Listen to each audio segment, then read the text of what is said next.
en ce sens que ce soir, c'est un kit d'enseignement. Nous venons pour être enseignés de la part de l'Esprit de Dieu. C'est pourquoi c'est un kit où tu dois t'amener avec ta Bible, avec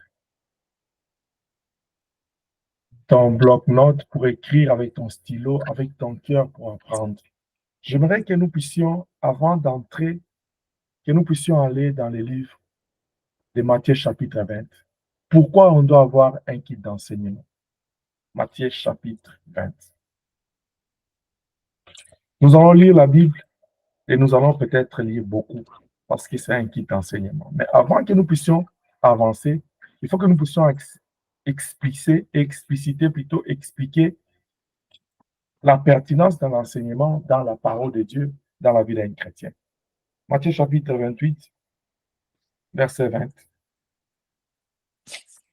On peut commencer à partir du verset 28. Il dit, le Seigneur Jésus dit aux apôtres, Jésus s'étant approché, leur parla ainsi. Tout pouvoir m'a été donné dans les ciels et sur la terre. Allez, faites de toutes les nations des disciples, les baptisant au nom du Père, du Fils et du Saint-Esprit. Verset 20.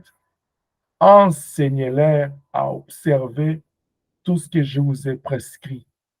Et voici, je suis avec vous tous les jours jusqu'à la fin du monde. Les cultes d'enseignement. Et l'enseignement dont nous parlons ici, ce n'est pas l'enseignement du pasteur Papi, ce n'est pas l'enseignement d'une autre personne, ce n'est pas l'enseignement du monde. Nous ne voulons pas aller puiser dans le monde pour venir avec les préceptes humains ici. Nous voulons enseigner, apporter l'enseignement du Seigneur, du Christ, du Seigneur Jésus-Christ. Partant de sa recommandation. C'est parmi ces dernières ave. Ce sont les dernières paroles. La Bible dit la nature elle-même ne vous enseigne-t-elle pas. Chaque fois quand vous perdez un être cher dans la famille, on a toujours tendance à dire qu'est-ce qu'il a laissé comme dernier mot. Parce que tout le monde veut savoir, il a dit quoi avant de rendre l'âme. Qu'est-ce qu'il voulait que nous puissions faire après lui pour honorer son nom. On va aller chercher à savoir qu'est-ce qu'il voulait. Voici les dernières paroles, les aveux de notre Seigneur Jésus avant de quitter les apôtres. Il laisse ça aux apôtres qui sont la colonne de la vérité de l'Église. Il dit, allez partout dans le monde. C'est-à-dire dans l'ordre de la mission, dans la mission qu'il leur avait donnée, qu'il leur avait confiée avant de les quitter, il y a comme 3 choses qu'ils devront retenir. La première, il leur dirige vers le monde.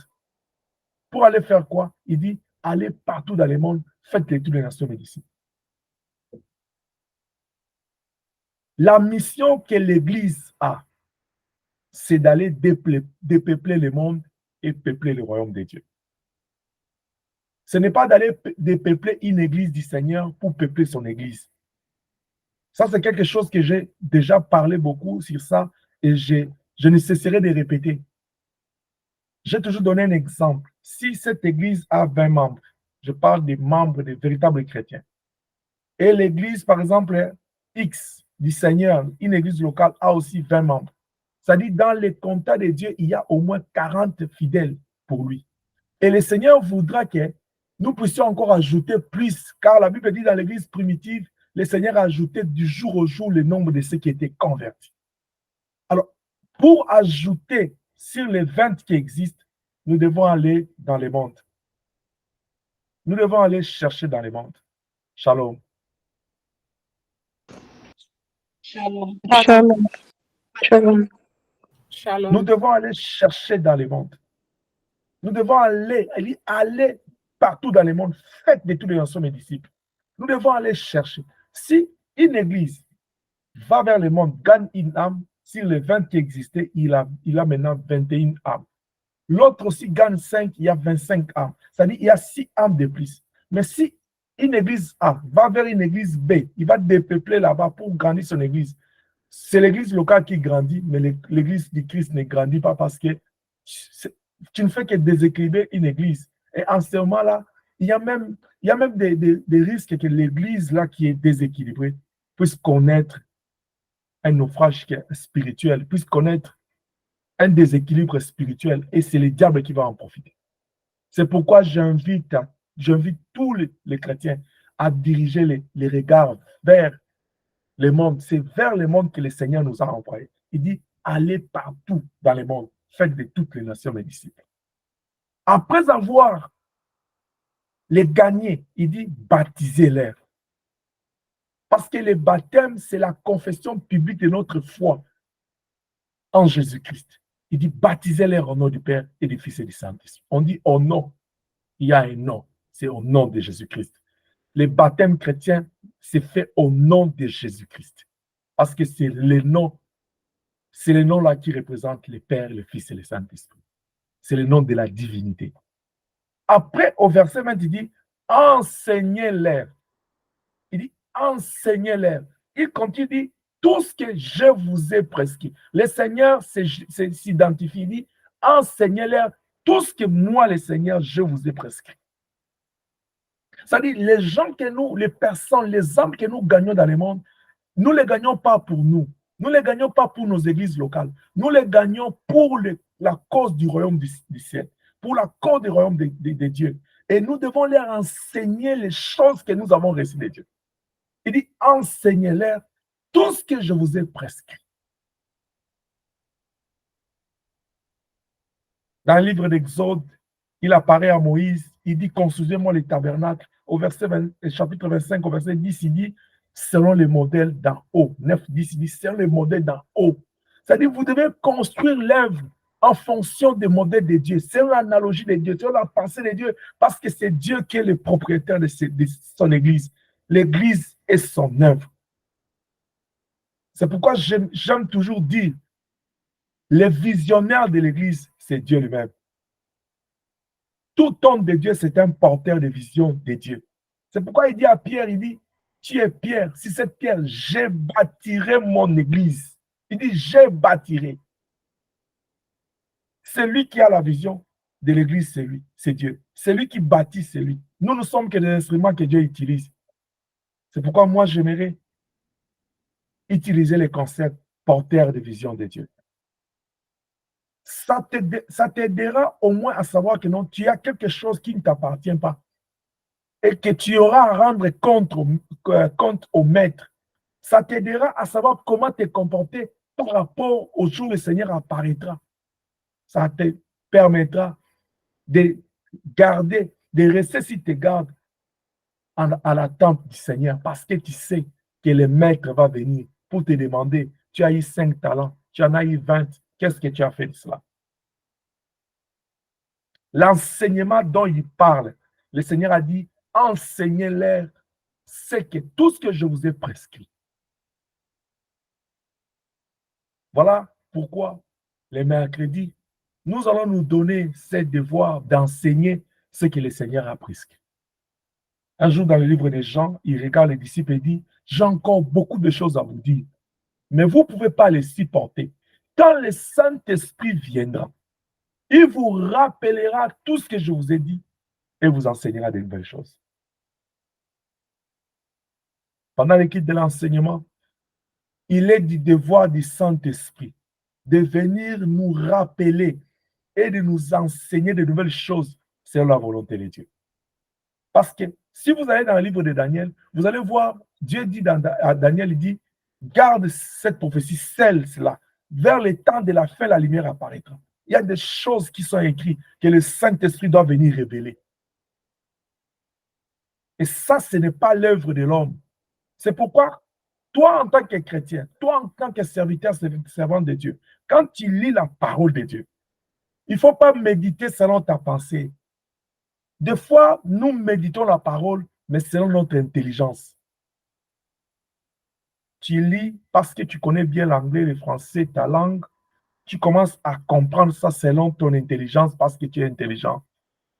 Tu commences à discerner ça selon toi parce que tu es sage.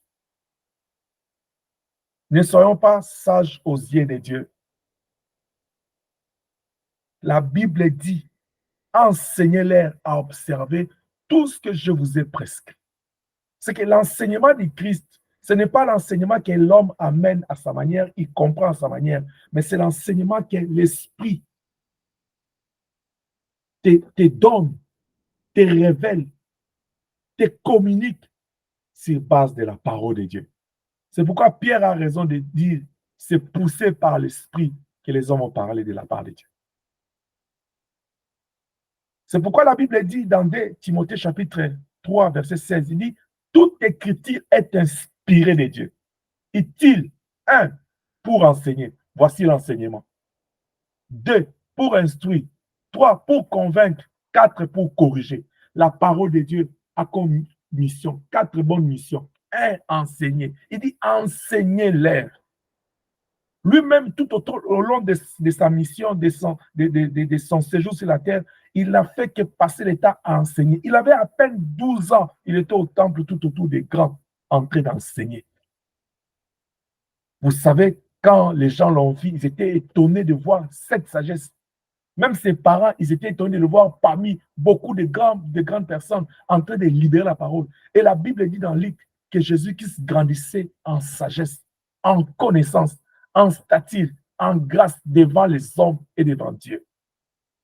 L'enseignement, c'est la volonté de Dieu.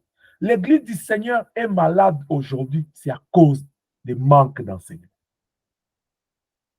Aujourd'hui, la puissance de Dieu n'est plus dans l'Église parce que l'enseignement n'a plus sa place. Jésus-Christ n'est pas enseigné. L'enseignement du Seigneur n'est plus dans l'Église. Il regarde les pharisiens, le Seigneur, et dit, malheur à vous, scribes et pharisiens, vous fermez aux gens les portes du ciel, mais vous-même, vous n'y entrez pas, vous n'y entrerez pas. Au lieu d'enseigner aux gens les préceptes de Dieu, il dit aux pharisiens, vous enseignez aux gens vos préceptes, c'est-à-dire votre manière de penser, vos principes, au lieu de leur dire ce que Dieu veut. Nous ne pouvons pas prendre l'Église de Dieu en otage, bien-aimés. L'Église de Dieu ne peut pas être prise en otage par les enseignements du genre, du type précepte d'homme. Mais l'Église doit être assise, fondée sur l'enseignement de Jésus-Christ, parce que l'Église appartient au Seigneur. Nous devons enseigner aux gens ce que lui, il a prescrit dans sa parole. Et pour y arriver, il a dit aux disciples, il dit, ne sortez pas de Jérusalem avant l'accomplissement de la promesse. J'aimerais te dire, ne néglige pas l'enseignement. Peut-être qu'il te dit, le mercredi, on ne prie pas beaucoup, le pasteur prend beaucoup de temps en train de parler. Oui, c'est la parole qui donne la vie. Jean chapitre 6, Pierre dit, on dit à Pierre, mais les autres sont partis, pourquoi vous ne partez pas? Il dit, où irons-nous? Seigneur, c'est toi qui as les paroles de la vie éternelle. C'est la parole qui donne la vie, pas la prière, la parole qui donne la vie. La prière nous rapproche de Dieu. La prière nous introduit dans la présence de Dieu. La prière nous permet de concilier le naturel au surnaturel, de vivre la gloire de Dieu. La prière, ça nous permet de renforcer notre force. La parole nous sanctifie, la parole nous guérit, la parole nous forme, la parole nous bâtit, la parole nous édifie, la parole console, la parole exhorte, la parole réconforte, la parole affermit, la parole nous donne la forme que Dieu veut. Tu ne peux pas prier sans avoir la parole. Il dit à Ézéchiel, qu'est-ce que tu vois? Ézéchiel dit, je vois les rouleaux. Il dit à Ézéchiel, avale. Parce que tu dois être enseigné, tu dois posséder la parole en toi. Pourquoi? Parce que la parole, c'est Dieu. La prière, ce n'est pas Dieu, c'est la parole qui est Dieu. Parce qu'au commencement était la parole, et la parole était Dieu. Alors, si tu veux grandir dans le Seigneur, la première des choses que tu as besoin, c'est la parole de Dieu.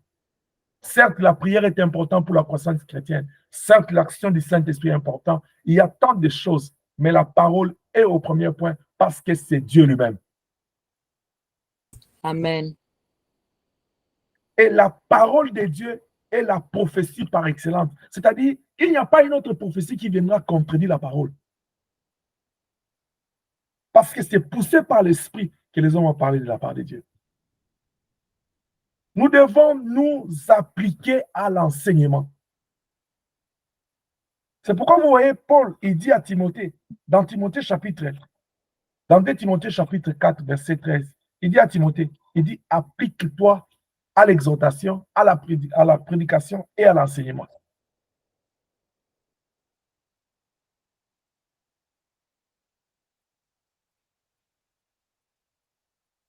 De Timothée, chapitre 4, verset 12.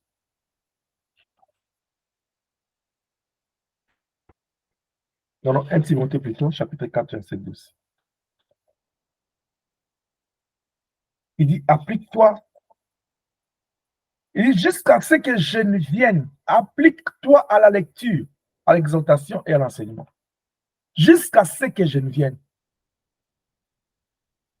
Jusqu'à ce que, bien aimé, jusqu'à ce que le Seigneur retourne. Jusqu'à ce que l'époux vienne récupérer son église. Applique-toi à lire la parole de Dieu.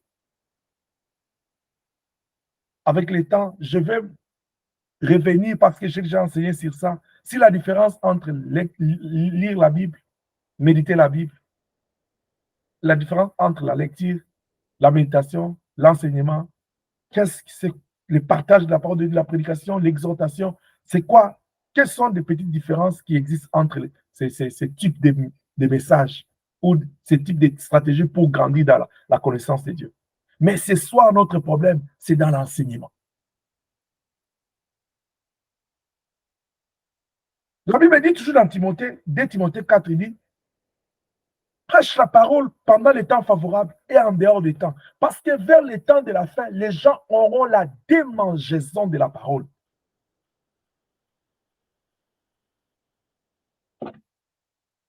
Quand on grandissait dans la foi, on voyait des scénarios. Vous voyez là, l'église, pendant la prière, les musiciens, je parle beaucoup plus des musiciens. Vous voyez les musiciens en train de prier, de prier. Dès que la prière, c'est la partie intercession, là, l'animation se termine, les musiciens disent, oh non, on va dehors, on va aller prendre de l'air. Vous voyez les musiciens, ils sont distraits, les autres, ils dorment. Et mon pasteur était toujours préoccupé. Il dit, mais comment vous, pendant la prière, vous êtes là en train de chanter. Quand c'est la louange, vous louez. C'est comme si pour vous, les kids, c'est seulement la louange. Quand c'est la parole, là, vous êtes distrait. Aujourd'hui, où est la place de la parole? Où est la place de l'enseignement dans l'église du Seigneur? Où est la place? Parce que enseignement, c'est l'action d'enseigner. C'est transmettre la connaissance de Dieu à son peuple, à son église. L'église de Dieu doit être enseignée.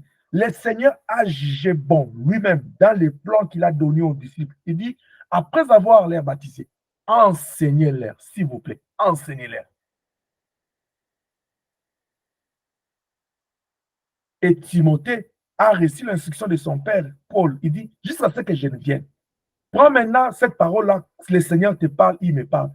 Le Seigneur te dit ce soir, il me dit ce soir, jusqu'à ce qu'il revienne. Applique-toi à la lecture de la parole de Dieu. Combien de fois toi tu lis la parole? Il dit, applique-toi à l'exhortation. Combien de fois toi tu cherches seulement à être exhorté? Depuis qu'on s'est séparé les dimanches jusqu'à aujourd'hui, mercredi. Combien de fois tu as lu la Bible? Combien de fois tu as cherché à écouter une exhortation? La Bible dit la foi vient de ce qu'on entend. Mais comment tu veux grandir dans la foi si tu n'entends rien? La parole de Dieu, c'est comme l'eau qui arrose dans un jardin. Si tu as un jardin, tu as besoin que ta semence pousse. La semence pour pousser a besoin d'être arrosée. C'est la parole, c'est l'action de la parole de Dieu. Et l'Église a besoin d'être enseignée de la connaissance de Dieu. Parce que nous disons que nous sommes l'épouse et qu'il est l'époux. Comment tu veux te marier avec quelqu'un que tu ne connais pas? L'importance de l'enseignement, c'est amener les convertis, les enfants de Dieu, les positionner à connaître, à comprendre et à obéir au Seigneur. Connaître la parole de Dieu, connaître le Seigneur, comprendre sa pensée. Pour comprendre la pensée de quelqu'un, il faut que la personne là parle ou bien qu'il pose un acte. Or, les actes de Dieu et ses paroles sont dans la Bible. Alors, si nous voulons connaître sa pensée, sa volonté, nous devons lire la parole de Dieu. La Bible, elle est claire. Elle dit même, réjouissez-vous. Paul dit, je le répète, réjouissez-vous toujours dans le Seigneur. Bien aimé, vous allez voir les chrétiens, même les jours de leur fête, même les jours de leur joie, ils se comportent comme les païens parce qu'il y a un problème d'enseignement. Ça fait quoi? Ça fait quelque chose parce que tu es sorti de la volonté de Dieu. Si le Seigneur arrive pendant que toi tu festoies là, tu vas aller au ciel, tu vas rater.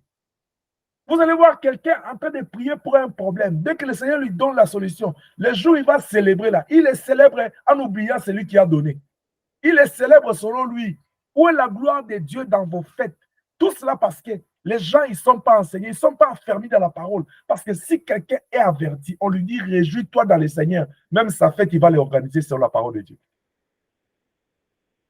Il va faire toutes choses de telle manière que le Seigneur soit maître et qu'il règne là. Je vis des hommes de Dieu sérieux à refuser d'aller dans des fêtes de leurs fidèles parce qu'ils se sont rendus compte, non, un fidèle qui fête là, dans la fête là, c'est le monde. Et le pasteur ne vient pas. Et ça crée des problèmes après, dit, le pasteur n'est pas venu à ma fête, je ne vais pas venir. C'était quelle fête là que tu invites l'homme de Dieu? L'église, nous devons être enseignés. Il dit, rachetons les temps car les jours sont mauvais. Le Seigneur arrive, il s'approche. Nous devons chercher. Il dit, jusqu'à ce que le Seigneur revienne. Le Seigneur te demande, il me demande ce soir de nous consacrer à la lecture de la parole de Dieu. C'est pourquoi on parle des chrétiens de Béret. Ils avaient l'habitude, quand on leur enseigne la parole, ils retournent chez eux, ils revoient, ils relisent ce qu'on leur a enseigné. Comment tu peux relire ce que tu n'as pas écrit? C'est comme je disais l'autre fois, vous nous avez amené à créer des enregistrements pour la gloire de Dieu. Nous l'avons fait. Combien de fois tu rentres là? Parce que même quand je parle là, peut-être je suis trop vite. Mais combien de fois tu rentres là-dedans pour aller comprendre bien ce que l'homme de Dieu a dit? Applique-toi à la lecture de la parole. Combien de fois, toi, tu t'appliques à écouter l'exhortation? Ou à quelle exhortation tu donnes ton oreille? Parce que la Bible dit, errez l'homme qui ne marche pas selon le conseil des méchants. Shalom. Shalom. Psaume chapitre 1er. Errez l'homme qui ne marche pas selon le conseil des méchants, mais qui trouve son plaisir dans la loi de l'Éternel. Alléluia, Hosanna. La Bible dit, il trouve son plaisir là-dedans. J'ai dit l'autre fois, l'Église doit arriver au moment de faire tout pour Dieu avec plaisir. La Bible dit, même quand tu lis la parole, tu ne lis pas parce qu'on a dit, tu trouves son plaisir, ton plaisir à la lecture de la parole, à écouter l'exhortation, à écouter la parole. C'est pourquoi j'aime les enfants d'Israël. Ils ont dit à Josué, nous t'écouterons, nous t'obéirons, mais toi là, Josué, garde-toi de rester fidèle à Dieu. Parce que nous voulons que tu nous amènes, comme Moïse disait, ainsi parle l'Éternel. Église, vous avez la responsabilité de me garder dans la foi, de prier pour moi, de veiller à ce que je ne vous amène pas ce que moi je pense. La seule chose que vous pouvez faire, c'est de demeurer dans la prière pour moi. Combien de temps que tu prends dans la prière? Est-ce que tu sais que ton âme là, je vais te dire quelque chose qui va te choquer. Est-ce que tu sais que ton salut, ton âme est en danger si moi je ne suis pas connecté? Est-ce que tu sais que non, chaque prédication que tu écoutes, si l'homme là n'est pas où il n'est pas connecté, ton salut là, ton âme, tu les mets en danger? C'est pourquoi Paul dit dans Colossiens, il dit, priez pour moi pour que le Seigneur m'ouvre les portes pour l'évangile. C'est votre responsabilité de garder l'homme de Dieu dans l'environnement de la prière. De veiller à ce que, la Bible va même plus le dire, examine toutes choses, retenez ce qui est bon. Même quand je parle là, c'est de votre responsabilité d'être connecté à l'esprit pour que vous puissiez examiner, retenir ce qui est bon pour votre âme. Je peux parler de beaucoup de choses, mais comme ce soir, il y a quelque chose qui revient. Je reviens sur ça. Si tu as l'esprit, tu peux comprendre. La Bible dit jusqu'à ce que le Seigneur revienne. Garde-toi, continue, applique-toi à la lecture de la parole, à l'exhortation et à l'enseignement. Parce que lui-même, il a dit, enseignez-leur à observer tout ce que je vous ai prescrit.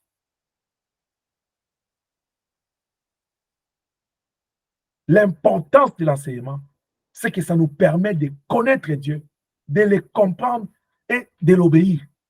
De le servir selon ce qu'il lui veut. Parce que nous le comprenons, nous le connaissons. De connaître sa parole puisqu'il est lui Dieu. Jean chapitre 4, verset 22. Il regarde la Samaritaine. Il dit, vous adorez celui que vous ne connaissez pas. Bien aimé, tu peux même être en train d'adorer. Mais si tu ne connais pas Dieu, tu vas l'adorer comment? Regarde ce que David a écrit comme livre, tout un long livre pour nous instruire. Parce que David s'est appliqué à connaître Dieu. Job a crié, il dit, mon âme avait toujours entendu parler de toi. Aujourd'hui, je te dis, instruis-moi, parle et je t'écoute. Je vais te connaître. Moïse, malgré tout ce qu'il a vécu avec Dieu, il dit à Dieu, je vais te voir. Bien, mais toi, tu n'as qu'une soif de voir les miracles. Toi, c'est seulement les choses du monde. Seigneur, donne-moi ceci. Seigneur, ouvre les portes. Mais ouvre les portes de la connaissance. Dis à Dieu, je vais te connaître. Comment tu pries quelqu'un que tu ne connais pas? Comment tu dis que Dieu, tu es la femme de quelqu'un que tu ne connais pas? Tu vas te marier à un monstre, à un fantôme. Ce jour-là, il marchait sur les eaux. Pierre a crié, fantôme. Il dit à Pierre, non, c'est moi. Il dit, ah, si c'est toi, je vais connaître que c'est toi. Ordonne que je vienne. Parce que je sais ce que toi, tu es capable de faire. Si c'est toi, ordonne. Jésus lui dit, viens. Il dit, ah, je vais aller parce que j'ai entendu la voix, la parole a dit, viens. Pierre a marché sur les eaux. Quand tu connais Dieu, quand tu as la connaissance de Dieu, le Saint-Esprit te conduira dans la connaissance de Dieu à obéir. Quand tu obéis, tu es béni. Car l'obéissance vaut mieux que le sacrifice. Amen. Comment tu peux obéir à quelqu'un que tu ne connais pas? Comment tu peux obéir à quelque chose que tu n'as pas la connaissance, dont tu n'as pas la connaissance? Nous devons connaître Dieu dans sa parole. Bien aimé, on est en train de perdre beaucoup de temps dans des querelles, dans des disputes. C'est pourquoi même à l'église de Corinthe, Pierre a dit, et Paul a dit, mais d'où viennent ces querelles et des disputes? Oh, tel est fort, et tel est moins. L'église aujourd'hui, dans les chasses, dans les lances, en train de se lancer des flèches pour rien. Des combats entre les églises, entre les fidèles, entre les serviteurs de Dieu. L'église ne doit pas se combattre. L'église du Seigneur doit être unie. Parce que l'église, c'est le corps du Christ. C'est l'unité de toutes les églises locales. Tous ceux qui sont chrétiens dans l'église locale, c'est eux qui forment l'église corps du Christ. Mais demandez aux pasteurs, demandez aux hommes de Dieu, eux-mêmes là, ils sont dans la confusion. Ils ne sont pas dans l'unité. C'est moi qui est grand. Ils sont d'abord dans des querelles de la grandeur. Moi, je suis grand. Moi, quand nous, on a commencé. Le problème, ce n'est pas quand vous avez commencé. Je ne suis pas en train d'ignorer les pères. Non. Quand nous serons devant le Seigneur, là, même ceux qui sont engagés à 6 heures, même ceux qui sont engagés à 5 heures du soir, la Bible dit, le maître du champ va payer le même salaire. L'ouvrier mérite son salaire. Il y a même risque que ceux qui ont commencé à 9 heures du matin puisse se terminer mal. Parce que ceux qui ont commencé à 17h45, là, ils ont travaillé bien, le Seigneur les apprécie. Les grands problèmes, c'est les derniers jours. Quand il va dire fidèle et bon serviteur, c'est quand il va dire ça lui-même. C'est lui qui va déterminer qui est fidèle et bon. Avant que jusqu'à ce que le Seigneur ne revienne, servant de Dieu, serviteur de Dieu, enfant de Dieu, peuple de Dieu, famille du Seigneur, appliquez-vous à lire la parole de Dieu.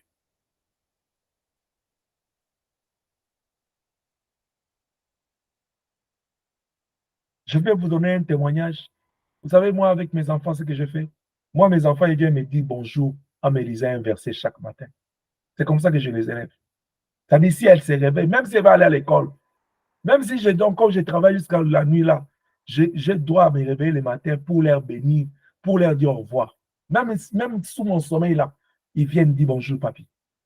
J'ai médité dans tel verset. Pour moi, c'est une pratique que je leur donne, qu'ils grandissent dans la lecture. Et ça me permet, il y a d'autres versets qui c'est eux qui me lisent. Ça me permet dans mon sommeil, je réfléchis sur ça. Le Seigneur me permet de grandir dans la connaissance.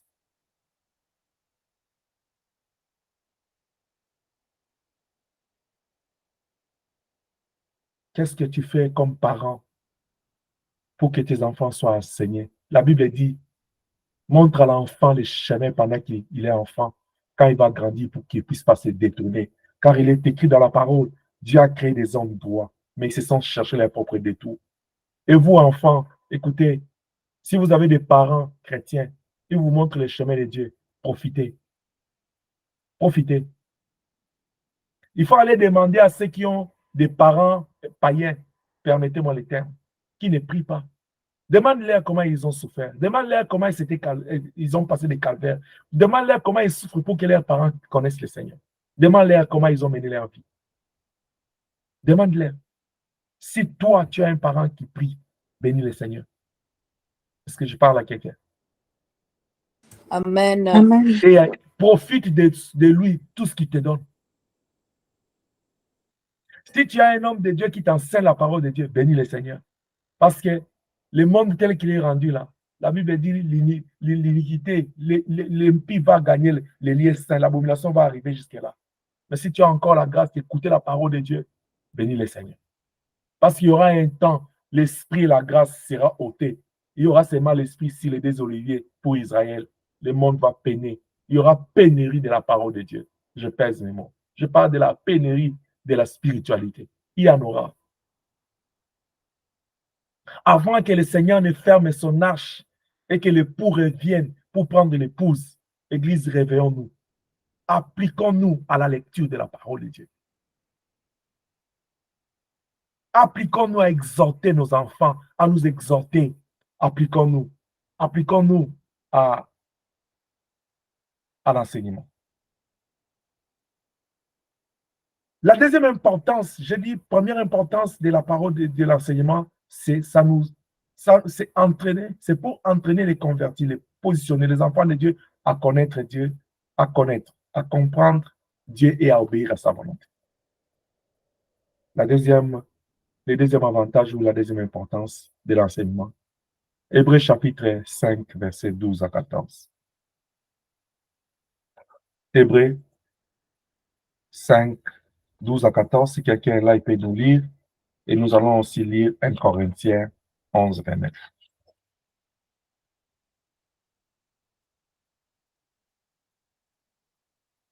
Un Corinthiens 11, 29, la Bible dit, car celui qui mange et qui boit sans discerner les corps du Seigneur, mange et boit un jugement contre lui-même. Tu manges, tu bois sans discerner. C'est-à-dire que tu n'as pas la connaissance de ce que tu manges. On parle de la Sainte Seine. Lors de la Sainte Seine, il y a les pains qui représentent les corps du Seigneur, les vins qui représentent son sang. Quand tu manges ces pains-là, tu bois ces vins, tu n'as pas le discernement qu'il s'agit du corps qu'il a sacrifié à la croix, de son sang qui a coulé pour notre rédemption. Parce que tu n'es pas instruit, parce que tu n'as pas été enseigné, parce que tu n'as pas cette connaissance-là. La Bible dit,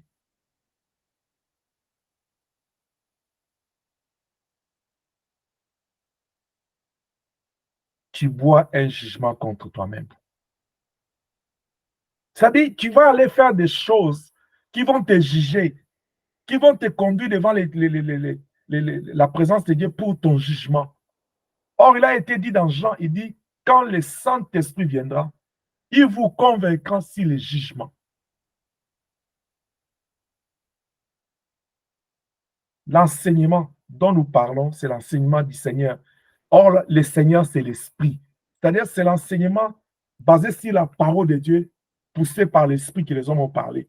Quand nous avons cette lumière de l'Esprit sur base de la parole de Dieu, nous allons agir comme les enfants avertis, les enfants éveillés. Et même quand le diable viendra, nous allons comprendre que ça, c'est le diable. Une autre chose comme importance ou avantage de l'enseignement, c'est être capable de discerner la volonté de Dieu et ce qui n'est pas la volonté de Dieu. Parce que quand tu as enseigné, la Bible dit ta parole est une lampe à mes pieds. Ça t'éclaire pour savoir ça, ce n'est pas la volonté de Dieu. Ça, c'est la volonté de Dieu. Mais devant cette situation, comment je dois faire? Si je fais ça, ça, ce n'est pas la volonté de Dieu. Je dois faire ça parce que c'est ça la volonté de Dieu. Pour y arriver, il faut être enseigné. Hébreux chapitre 5, verset 12 à 14. Qu'est-ce que la Bible dit? Je dis au nom puissant de notre Seigneur Jésus-Christ. Amen. Vous, en effet, qui depuis longtemps devriez être des maîtres, vous avez encore beaucoup qu'on vous enseigne les premiers rudiments des oracles de Dieu. Vous en êtes venus à avoir besoin de lait et non d'une nourriture solide. Or, quiconque en est au lait n'a pas l'expérience de la parole de justice, car il est un enfant. Mais la nourriture solide est pour les hommes faits, pour ceux dont le jugement est exercé pour l'usage à discerner ce qui est bien et ce qui est mal. Amen. Amen. Il dit depuis longtemps, au lieu que vous puissiez déjà passer à l'étape de la nourriture solide, vous voulez toujours le lait, comme des bébés spirituels. L'enseignement fait grandir quelqu'un. L'enseignement, c'est la nourriture des personnes qui sont disposées à grandir, des personnes qui ont besoin de grandir dans la connaissance de Dieu. Ils veulent grandir dans la grâce, ils veulent grandir dans la foi, ils veulent grandir dans la prière, ils veulent grandir dans le service de Dieu, ils veulent grandir dans la connaissance. Celui qui veut aller de l'avant avec Dieu, il doit apprendre à être enseigné par lui. Israël quitte l'Égypte. Ils font 67 campements. Et dans chaque campement, Dieu vient leur enseigner. Parce qu'ils devaient apprendre Dieu, ils devaient les connaître, ils devaient les comprendre pour obéir à ses préceptes, à ses principes. Et dans chaque campement, il y avait une leçon que Dieu leur donnait. Et quand la leçon était finie, Dieu dit, oh, on doit se déplacer. La colonne se déplace. Et comme ils avaient l'instruction, dès que la colonne s'arrête, ils s'arrêtent. Quand ça se déplace, ils se déplacent avec. Jusqu'à ce que le Seigneur revienne plus près de toi. Appliquez-vous à la lecture, appliquez-vous à l'exhortation, appliquez-vous à la prédication, appliquez-vous au partage, appliquez-vous à l'enseignement, appliquez-vous à la méditation, appliquez-vous à la parole. Que ces livres de la loi ne s'éloignent pas de votre bouche. L'enseignement, c'est quelque chose de très important. C'est très important pour notre croissance. Je vais terminer pour te dire. La Bible dit, la nature elle-même ne vous enseigne-t-elle pas? Dans ce monde, si un homme mature fait le mariage avec un enfant, un bébé, on dit que c'est contre le bon sens. Mais comment l'Église ne veut pas grandir pour que le Seigneur aussi se marie avec une femme mature? Est-ce que je parle à quelqu'un? Amen, amen. Nous condamnons toutes ces pratiques et nous les condamnons. Puisque ça sort du bon sens. Mais dans l'Église, nous ne voulons pas grandir. Nous restons des bébés spirituels. Nous disons que nous sommes femmes du Seigneur. Mais le Seigneur va se marier avec un enfant. C'est que vous voulez rendre. Oh, est-ce que je vais dire ces mots? Est-ce que ça fait du sens que je dise à la chair devant le Seigneur? Non, non. Ne rendez pas le Seigneur. Ne l'amenez pas dans ça. La femme du Seigneur, il parle, il dit l'Église, c'est sa femme. Il pèse le mot, il dit épouse.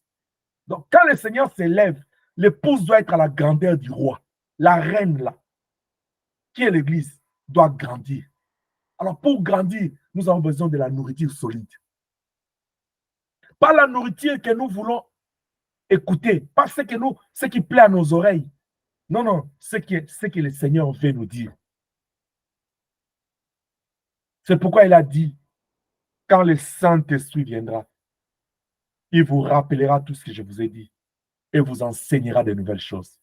Je vous exhorte pour l'amour du Seigneur et pour la vie de votre âme, pour votre salut, pour la rencontre du Seigneur dans les airs, à ne pas négliger l'enseignement. À ne pas négliger cette rencontre de mercredi parce qu'on a dit il y aura l'enseignement. Tu t'absentes parce que tu dis il n'y a pas de prière, moi j'aime la prière. Il n'y a pas de prière forte sans la parole de Dieu. Je t'exhorte à ne pas manquer à la présence de Dieu parce qu'il y a la prière, il y a la parole. Que ce soit le vendredi, il y a l'exhortation, il y a la prédication, il y a l'enseignement. Il y a la lecture de la parole, il y a le partage de la parole de Dieu. Que ce soit les dimanches, que ce soit quand tu es à la maison, même si c'est un lundi, c'est un mardi, c'est un jeudi, on n'a pas culte ici. Applique-toi à l'exhortation, lis la parole de Dieu, va chercher la parole inspirée, écoute, nourris ton âme. La Bible dit la chair ne sert à rien, c'est l'esprit qui vivifie. Si ton esprit a envie, il va donner la vie à la chair. C'est pourquoi 3 Jean il dit, j'aime que tu prospères en tous égards et que tu sois en bonne santé, comme prospère l'étoile de ton âme. Alors, si ton âme est bien nourrie, il va nourrir ton corps. Que Dieu te bénisse là où tu es. Amen. Que le Seigneur nous bénisse au nom de Jésus. Amen. Amen. Amen.